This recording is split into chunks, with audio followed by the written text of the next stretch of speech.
देहरादून के जिला अधिकारी कार्यालय में हर सोमवार की तरह आज भी जनता दरबार लगाया गया, जिसमें देहरादून के डीएम सविन बंसल आम जनमानस की समस्याओं से रूबरू हुए, जिसमें लगभग 150 शिकायतें जिला अधिकारी को प्राप्त हुई, जो कि ज्यादातर जमीनी विवाद, सीनियर सिटीजन, आपदा संबंधित थी।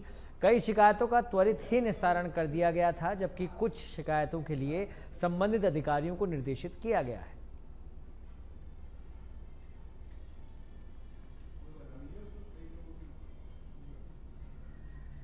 जन संवाद कायम करने के लिए कई सारे मैकेनिज्म्स हैं। तो हमारा प्रयास है कि हम सभी मैकेनिज्म्स को डिप्लॉय करें अपने इंटरेक्शंस को एनरिच करने के लिए और उनको स्ट्रेंथन करने के लिए। उसमें चाहे हमारे बहुउद्देशीय शिविर हों सुदूरवर्ती क्षेत्रों में, जहाँ पे हज़ारों की संख्या में लोग फरियाद लेकर आते हैं, अपनी प्रॉब्लम्स बताते हैं और उनको हम ऑन द स्पॉट एड्रेस करने का प्रयास करते हैं। सेकेंड, हमारी फील्ड इंस्पेक्शंस होती हैं, विजिट्स होती हैं, जहाँ पे क्षेत्र का ग्राउंड लेवल पे पता लगता है और लोगों से संवाद कायम होता है। और थर्ड है कि हम डेज फिक्स करते हैं अपने तहसील दिवस की तर्ज पे, उसी तरह से जैसे आज का दिवस है। तो लोगों की विभिन्न तरह की समस्याएं होती हैं, हमारे सारे विभागीय अधिकारी भी उपस्थित होते हैं। तो काफ़ी कंप्लेंट्स ऐसी होती हैं जिनका मौके पर निस्तारण पॉसिबल होता है और कुछ में पहले रिपोर्ट संबंधित अधिकारी से कॉल करनी पड़ती है, उसका उपरांत डिसीजन लिया जाता है। तो आज हमारी करीब 150 अप्रॉक्सीमेट कंप्लेंट्स प्राप्त हुई हैं, 150 लोग ने प्रतिभाग किया है और उसमें कुछ का ऑन स्पॉट हमने निस्तारण किया है और कुछ को टाइम बाउंड रिपोर्ट की। खबर उत्तराखंड से है, जहां पर विकासनगर में बिजली के दामों को कम करने में नाकाम गवर्नर से इस्तीफा देने को लेकर जनसंघर्ष मोर्चा की तरफ से तहसील का घेराव किया गया। जनसंघर्ष मोर्चा के अध्यक्ष ने कहा कि फिक्स्ड चार्जेस और अन्य प्रकार के चार्ज ने उपभोक्ताओं का दम निकाल रखा है।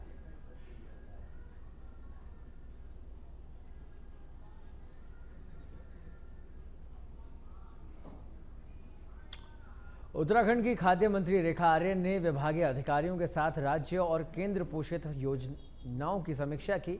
इस दौरान मंत्री अधिकारियों से नाराज हो गई। दरअसल उत्तराखंड के 1,84,000 अंत्योदय कार्ड धारकों को राज्य सरकार साल में 3 बार फ्री गैस रिफिलिंग देती है, जिसको लेकर शासन की ओर से अभी तक बजट रिलीज नहीं किया गया।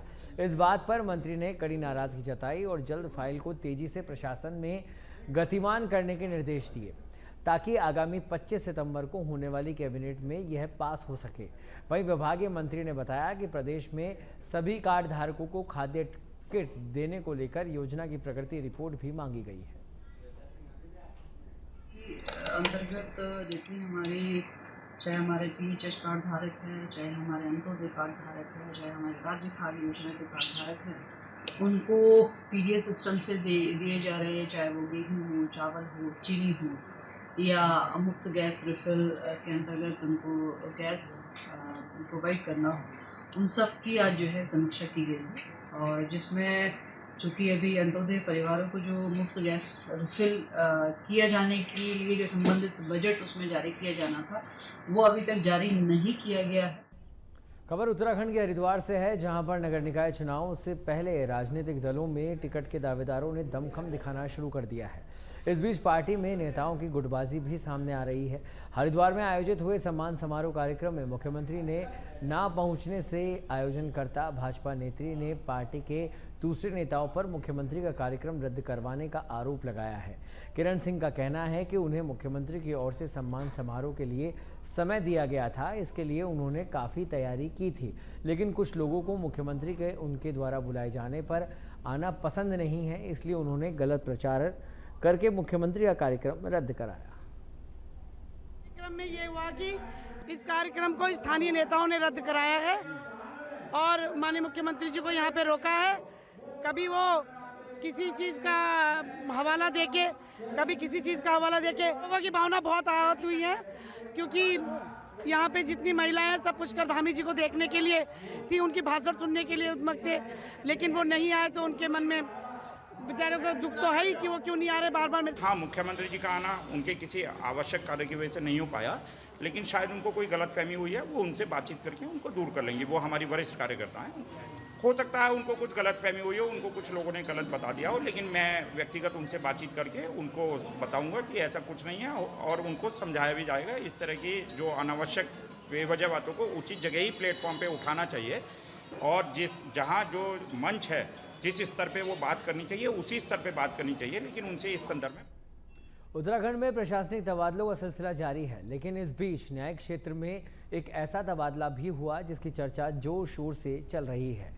दरअसल कैबिनेट मंत्री गणेश जोशी के आय से अधिक संपत्ति के मामले में जांच कर रहे जज मनीष मिश्रा का ट्रांसफर कर दिया गया है।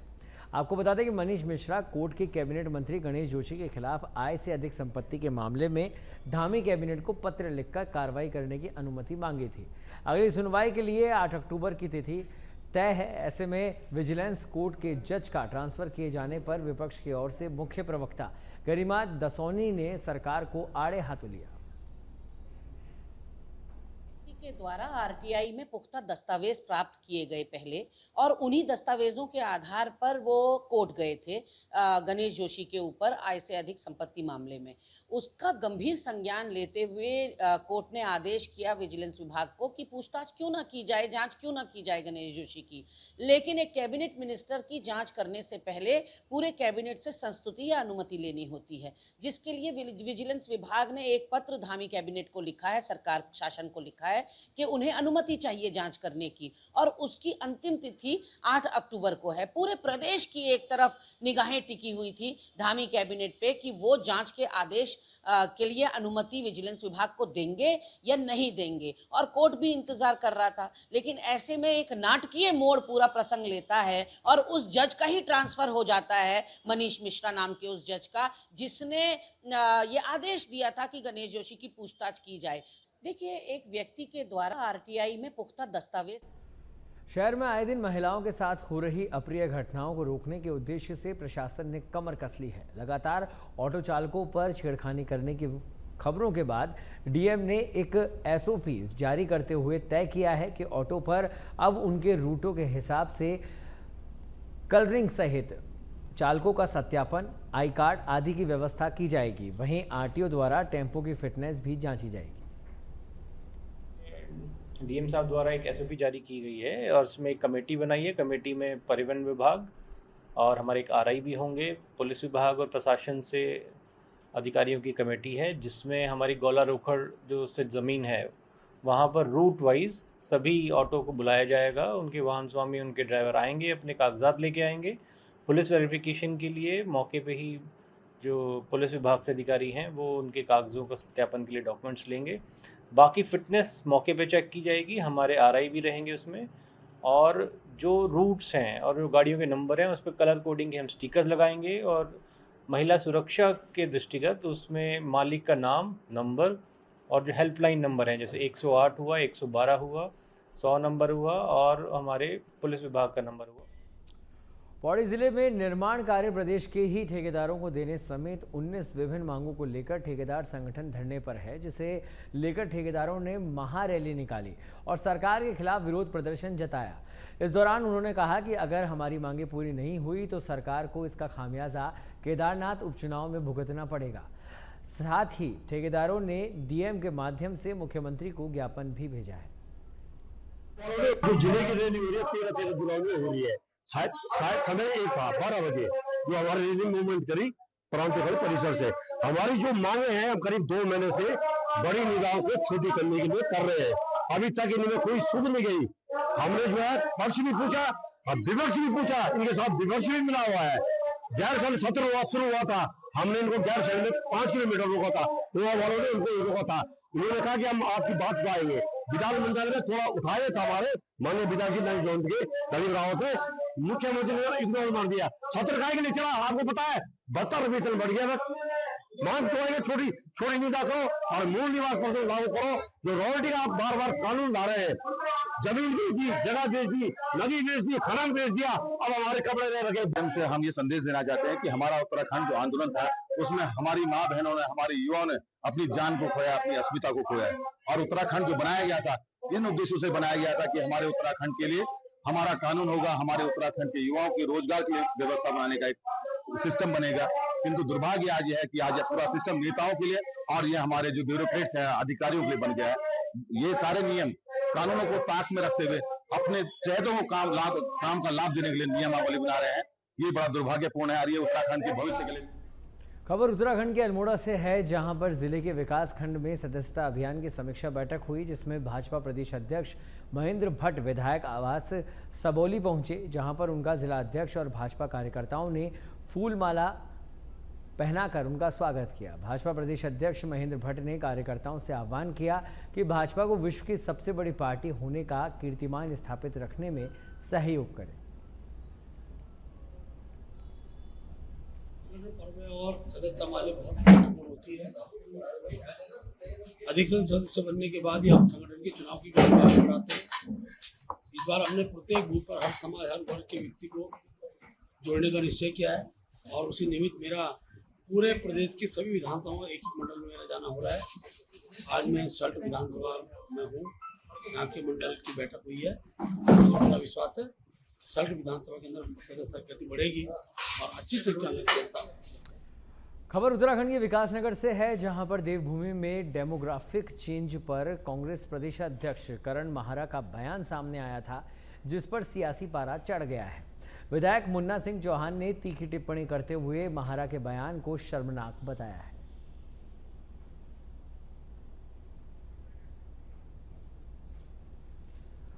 हरिद्वार में वेतन संबंधी और नियमितीकरण की मांग को लेकर धरना दे रहे गुरुकुल कांगड़ी यूनिवर्सिटी के नाराज 3 कर्मचारी टंकी पर चढ़ गए, जिन्हें नीचे उतारने के लिए पुलिस और प्रशासन को खासी मशक्कत करनी पड़ी। सफाई कर्मचारियों के धरने को सामाजिक संगठन सुराज सेवा दल ने समर्थन दिया था।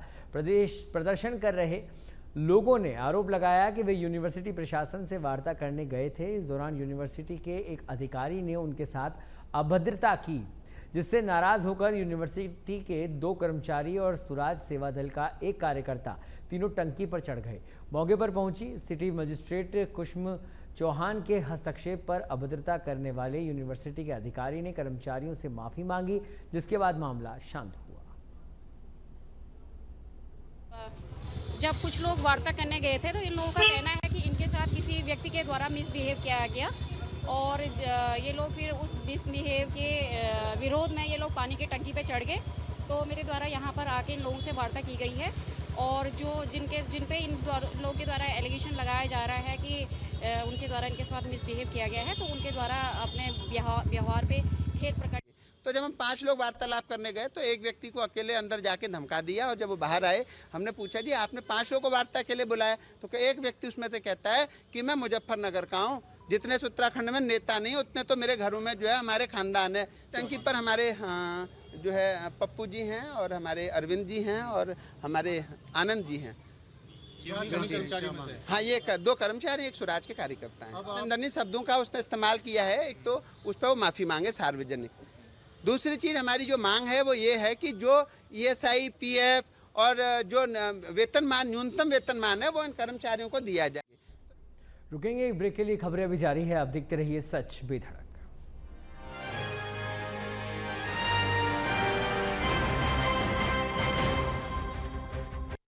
जनता की आवाज बनने का काम या हो राजनीति का संग्राम, राजस्थान से लेकर उत्तर भारत में खबरों की दुनिया का सबसे विश्वसनीय नाम सच बेधड़क। एक ऐसा मीडिया ग्रुप जिसने अपनी धमाकेदार लॉन्चिंग। अगली खबर की ओर। उत्तराखंड में 4 धाम यात्रा सुचारू रूप से चल रही है। कल केदारनाथ धाम में कुछ देर के लिए यात्रा रोकी गई थी, लेकिन वह भी फिर सुचारू रूप से चालू कर दी गई है। आपदा सचिव विनोद कुमार सुमन ने कहा कि राज्य में भारी वर्षा से 400 से ज्यादा सड़कें बंद पड़ी थी, जिन्हें खुलाने का लगातार प्रयास जारी है। अभी तक 300 से ज़्यादा सड़कों को खोल दिया गया है, लेकिन अभी भी 100 के करीब सड़कें बंद हैं, जिन्हें खोलने का प्रयास किया जा रहा है। रास्ते हमारे काफ़ी हद तक खोले जा चुके हैं। पिछले लगभग 8 दिनों में हम लोगों ने मोटा मोटा 400 रास्ते जो बंद थे उनको खोला है। अभी करीब 100 के आसपास रास्ते बंद चल रहे हैं, जिनको हम उम्मीद करते हैं कि आगामी कुछ दिन में जल्दी खोल देंगे उसको। 4 धाम यात्रा मार्ग और जो मुख्य राजमार्ग हैं सभी खुले हुए हैं। इसमें 4 धाम यात्रा में यात्रियों की संख्या लगातार बढ़ रही है। 4000 5000 तक उससे ज़्यादा भी यात्री आ रहे हैं। रास्ते कहीं कहीं क्षतिग्रस्त हैं, उससे थोड़ी दिक्कत हो रही है लोगों को। तो रास्ते को ठीक करने की कोशिश की जा रही है। उसमें जो देखभाल करने वाली संस्थाएं हैं वो काम कर रही हैं। कल केदारनाथ की यात्रा कुछ देर की बाधित हुआ था, थोड़ी दिक्कत हुई थी, बट वो सुचारू हो गया है। बद्रीनाथ जी की यात्रा चल रही है, गंगोत्री यमुनोत्री की यात्रा चल रही है। बाकी स्थिति सब इस पर ठीक ठाक है। खबर विकासनगर से है, जहां पर राज्यसभा के पूर्व सांसद डॉक्टर R.K. सिन्हा की 2 पुस्तकों का विमोचन किया गया। आपको बता दें कि इंडियन पब्लिक स्कूल राजावाला में दोनों किताबों का विमोचन किया गया। इस अवसर पर पूर्व मुख्यमंत्री भगत सिंह कोश्यारी, पूर्व केंद्रीय मंत्री सुबोधकांत सहाय समेत कई लोग मौजूद रहे। हमारे नरेंद्र किशोर सिन्हा जी का विद्यालय इन्होंने स्थापित किया है। ये भारतीय संस्कारों को भी अपने विद्यार्थियों को देता है। निश्चित रूप से ये विद्यालय हमारे उत्तराखंड को इनकी एक बहुमूल्य देन है। मैं प्रभु से प्रार्थना करता हूँ जो हमारे सिन्हा साहब को लंबी आयु दे, स्वस्थ रहे, आनंद रहे और ये विद्यालय दिन दुनी रात चौगुनी प्रोग्रेस करे। मैं फिर से प्रभु से इनके दीर्घ जीवन की कामना करता हूँ। आज श्री रविंद्र कुमार सिन्हा, रविंद्र किशोर सिन्हा, जो इंडियन पब्लिक स्कूल के फाउंडर चेयरमैन हैं, के जन्मदिन के अवसर पर यहाँ बच्चों के साथ कार्यक्रम मनाया जा रहा है। पूरा विद्यालय परिवार ही उनका अपना परिवार है और वो इस हर बच्चे को वो अपने परिवार का सदस्य समझते हैं और हर एक का बहुत ख्याल रखते हैं। हर बच्चे के लिए हर मुमकिन सहूलियत। देहरादून में जिलाधिकारी सविन बंसल ने आज जिलाधिकारी आवास से पहाड़ी पैडलर्स के साइकिल दल को हरी झंडी दिखाकर रवाना किया। आपको बता दें कि ये दल उपेक्षित जल स्रोतों का सर्वेक्षण और चिन्हीकरण कर अपनी रिपोर्ट प्रशासन को प्रस्तुत करेगा और शोध और सुझावों को गंभीरता से लेते हुए जल स्रोतों के संरक्षण और संवर्धन की दिशा में कार्य किया जाएगा।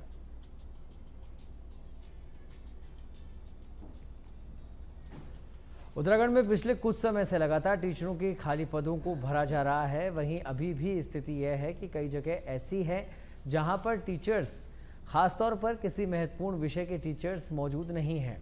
वहीं महानिदेशक विद्यालय शिक्षा की जिम्मेदारी जैसे ही झरना कमठान ने संभाली, उन्होंने इस विषय पर गंभीरता से काम करना शुरू कर दिया है। झरना कमठान ने बताया कि टीचर्स की कमी को देखते हुए शिक्षा मंत्री के साथ बैठक की गई है। मान है इसमें और माननीय मंत्री जी के निर्देश भी हमें इसमें प्राप्त हुए थे। कल उन्होंने समीक्षा बैठक करी थी और उसके क्रम में आज मैंने भी बैठक करी है जनपदों के साथ। जनपदों में सेकंड लेवल की काउंसलिंग चल रही है, वो जल्दी समाप्त कर ली जाएगी। उसके बाद थर्ड लेवल की काउंसलिंग भी होगी। तो काफ़ी स्तर तक जो है हमें कई टीचर्स मिल गए हैं और अभी भी जो वैकेंसीज हैं उनको भरने का। उत्तराखंड के उधम सिंह नगर से खबर है, जहां एसएसपी ने अपनी कुशल रणनीति का मनवाया लोहा। आपको बता दें कि 21 साल से लगातार फरार चल रहे अपराधी को सलाखों के पीछे पहुंचाया। एसएसपी उधम सिंह नगर का महिला बाल अपराधियों को कड़ा संदेश ये दिया गया है। निदेशक महोदय द्वारा वांछित और इनामी अपराधियों के विरुद्ध गिरफ्तारी के लिए अभियान चलाया गया था। उसमें एक व्यक्ति सुरेंद्र महतो, जो पिछले 21 साल से फरार चल रहा था और जिस पर 25,000 रुपये का इनाम था, किच्छा थाने के सब इंस्पेक्टर उमेश कुमार द्वारा बड़ी मेहनत लगन से और मोबाइल सर्विलांस और मैनुअल सर्विलांस की मदद से गिरफ्तार किया गया। मेरे द्वारा भी इनकी टीम को 2,500 रुपये के इनाम की घोषणा की गई है और आज उसे न्यायालय के समक्ष उधम सिंह नगर के रुद्रपुर में वार्ड नंबर 1 फूलसुंगा में सड़क की जर्जर हालत को लेकर लोगों ने धरना प्रदर्शन कर नारेबाजी की, जिसमें स्थानीय लोगों ने बताया कि सुविधाओं के नाम पर निगम टैक्स तो लेता है पर सुविधाएं नहीं मिलती, जिसके चलते आज रामकृष्ण सैनी की अगुवाई में गंगापुर रोड स्थित मारुति कुंज कॉलोनी में लोगों ने प्रदर्शन कर आक्रोश जताया। साथ ही जल समस्याओं का निस्तारण करने की मांग की गई। सबसे मेन समस्या है रोड और नाली। नाली आप बाद में बनाएं, सबसे पहले जो है ये मेन रोड जो है इस रोड को बनाने का काम करें कि ये मेन रोड जो है कहीं ना कहीं ये लालपुर तक जाती है और पूरा लिंक रोड है। मैं चाहता हूं कि इस रोड को जल्द से जल्द बनाने का काम करे नगर निगम या जो भी इसका जिम्मेवार पर्सन हो। रोड मेन चीज़, यहाँ रोड नहीं है, रोड की बहुत समस्या है। हमारे बच्चे जब स्कूल जाते हैं आने में हमें जूते चप्पल उतार के जाना पड़ता है। जब बरसात आती है तो पानी भर जाता है, जाने लायक नहीं रहता है, न टुकटुक वाला अंदर आता है न गाड़ी वाला। देहरादून में बने राजीव गांधी अंतर्राष्ट्रीय क्रिकेट स्टेडियम को बने करीब 8 साल हो गए हैं, लेकिन स्टेडियम आज भी अनदेखी के चलते खस्ता हालात में है, क्योंकि आज भी यह स्टेडियम सरकार के ही अधीन है। इस स्टेडियम में कई बार मैच खेले गए हैं, लेकिन आईपीएल का आयोजन यहां पर नहीं हुआ है।